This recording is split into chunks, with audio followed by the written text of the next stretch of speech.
वज़ीर आज़म पाकिस्तान की दरिया दिली भारत को एक बार फिर संजीदा और नतीजा खेज मुज़ाकरात की पेशकश। शहबाज शरीफ कहते हैं फील्ड मार्शल आसिम मुनीर की क़यादत में मुसल्लह अफ़वाज ने जुर्रत और महारत का मुज़ाहरा करते हुए भारत के 6 जंगी तैयारे मलबे का ढेर बना दिए। अक़वाम मुत्तहिदा की जनरल असम्बली से तारीख़ी खिताब। उन्होंने मज़ीद कहा कि अमरीकी सदर की बरवक्त मदाखलत न होती तो ख़ित्ता तबाहकुन जंग की लपेट में आ सकता था। पाकिस्तान कश्मीर के अवाम के हक़ के खुद इरादियत के साथ मजबूती से खड़ा है। कश्मीरियों की कुर्बानियाँ रायगा नहीं जाएंगी। वो दिन दूर नहीं जब भारतीय जुल्म का सूरज गुरूब होगा। जनरल असम्बली के हॉल में पाकिस्तान जिंदाबाद के फलक शगाफ नारे गूंजते रहे।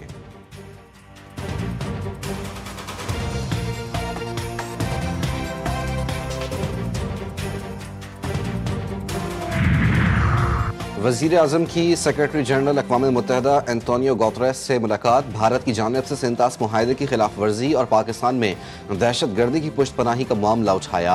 मसला कश्मीर के मुनसिफाना और पुरअमन हल पर जोर। गजा में फौरी जंगबंदी और आज़ाद फ़लस्तीनी रियासत के क़याम का मुतालबा भी किया। माहौलियाती चैलेंजेस का सामना करने वाले ममालिक के लिए इजाफी फाइनेंसिंग की अपील।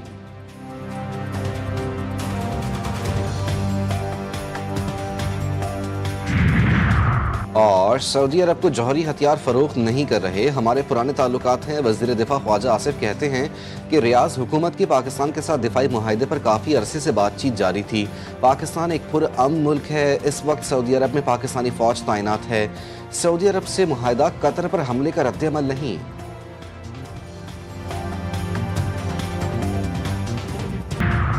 और कराची गंदगी आलूदगी की लपेट में बुखार और इन्फेक्शन का फैलाव। मौसमी बुखार, मलेरिया और डेंगू के केसेस में खतरनाक हद तक इजाफा। सरकारी अस्पतालों में मरीजों का रश 15 से 20% तक बढ़ गया। सिविल अस्पताल में रोजाना 300 जबकि जिला अस्पताल में 100 से ज्यादा मरीज रिपोर्ट। डॉक्टर्स का शहरियों को खाने पीने में एहतियात और बगैर मशवरे अद्वियात न लेने की सख्त हिदायत। सहूनी फौज की गजा में वहशियाना कार्रवाइयाँ, मकानात, रिहायशी अपार्टमेंट्स और खैमे मलिया में। इमदाद के मुंतज़िर अफराद पर गोलियां बरसा दी गईं। 10 फ़लस्तीनी शहीद और 18 जख्मी। हमलों में 47 फ़लस्तीनियों को शहीद कर दिया गया। सेहूनी फौज का एक बार फिर गजा सिटी के रिहायशियों को जबरी इनखला का हुक्म। मजीद हज़ारों अफराद नकल मकानी कर गए। शुमाली गजा में इमदाद के हुसूल की कोशिशों में 2500 से ज़ायद फ़लस्तीनी शहीद हो चुके। इमदाद की बंदिश से मजीद 3 अफराद जिंदगी की बाजी हार गए। गजा का मुहासरा तोड़ने के लिए ग्लोबल सुमुद फ्लोटीला रमा दमा। वज़ीर आज़म ने गोदी मीडिया के तमाम अरमान ठंडे कर दिए। भारतीय सहाफ़ी को दहशत गर्दी से मुतालिक सवाल पर मुंह तोड़ जवाब। भारतीय सहाफ़ी ने सवाल किया, आप क्रॉस बॉर्डर टेररिज्म के खिलाफ क्या कर रहे हैं? वज़ीर आज़म शहबाज शरीफ ने कहा, हम भारत की जानिब से होने वाली दहशत गर्दी को शिकस्त दे रहे हैं।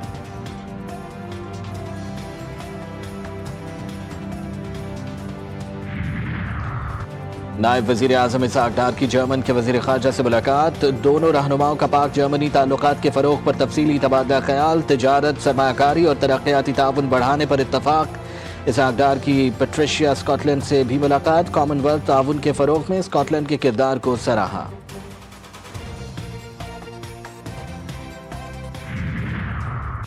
पाकिस्तान पर कर्जों के बोझ में खतरनाक हद तक इजाफा। हर पाकिस्तानी 3,18,252 रुपए का मकरूज।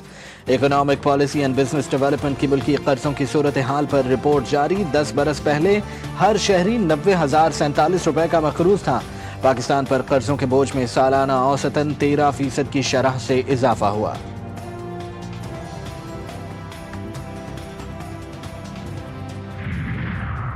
गर्दिशी कर्जा पाकिस्तान के लिए वबाले जान। पावर जनरेशन कंपनियों की नाअहली और बिजली चोरी की वजह से गर्दिशी कर्जा बनता है। वज़ीर तवानाई अवैस लगारी कहते हैं 2018 में सर्कुलर डेट 1100 अरब रुपए था। 2022 में गर्दिशी कर्जा 2200 अरब रुपए तक बढ़ गया। गर्दिशी कर्जा 6 साल में बिल्कुल खत्म कर देंगे।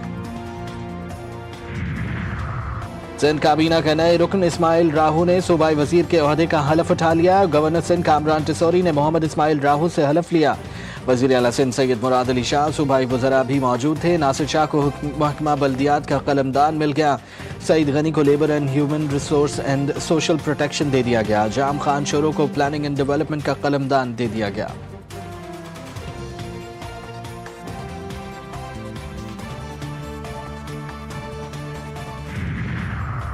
बिलावल भुट्टो ने विफाक से अपील की है कि IMF से बात करें, किसी सूबे से नहीं। सीनियर वजीर सिंध शर्जील मेमन कहते हैं یمن کا وزیر اعلیٰ مریم نواز کو جواب، کہاں سیلاب کو پبلسٹی سٹنٹ بنانے والے قدرتی آفت پر سیاست کرتے ہیں، پیپلز پارٹی سیلاب پر سیاست نہیں کرتی، ہم پنجاب کے متاثرہ بھائیوں کے ساتھ ہیں۔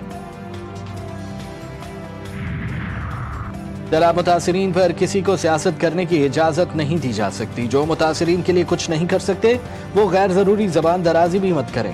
وزیر اطلاعات پنجاب عظمہ بخاری کہتی ہیں، پنجاب کے عوام نے مریم نواز کو مینڈیٹ دیا، مریم نواز پنجاب کا تحفظ بھی کرنا جانتی ہے۔ سیاست کے لیے اور بہت ایشوز ہیں، سیلاب کے نام پر سیاسی دکانیں بند کریں۔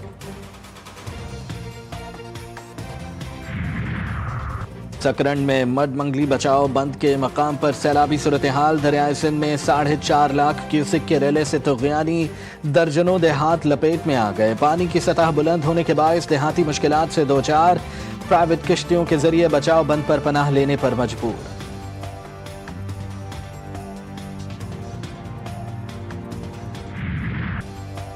جگہ جگہ گڑھے اور گڑھوں میں جمع نالے کا پانی، یہ ہے کراچی کے علاقے لیاقت آباد کی کہانی۔ لیاقت آباد 10 نمبر سے حسن سکوائر جانے والی سڑک پر سیوریج کا پانی جمع، ٹریفک جام رہنا معمول بن گیا، شہری شدید مشکلات کا شکار۔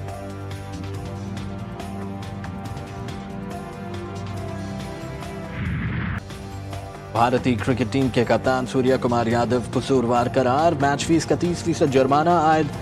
سوریہ کمار کے بیان پر پاکستان کرکٹ بورڈ نے شکایت کی تھی، سوریہ کمار یادو پر سیاسی بیان دینے کا الزام ثابت ہوا۔ آئی سی سی میچ ریفری رچی رچرڈسن نے فیصلہ سنایا، بھارتی کپتان کے خلاف فیصلے کی تفصیلات جلد آئی سی سی جاری کرے گا۔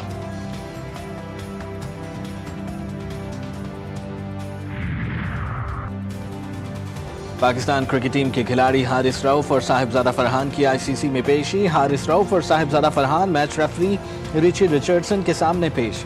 بھارت کی شکایت پر فرحان اور حارث سے سوالات، صاحبزادہ فرحان نے گن سیلیبریشن کا بھرپور دفاع کیا، کہا sir Viv Richard, M S Dhoni اور دیگر بھی یہ سیلیبریشن کر چکے ہیں، پختون لوگ ہیں اور ہر خوشی کے موقع پر اس طرح کی ہی سیلیبریشن کرتے ہیں۔ حارث رؤف نے میچ ریفری سے 6-0 کا مطلب پوچھا، حارث کے سوال پر ریفری رچی رچرڈسن خاموش ہو گئے۔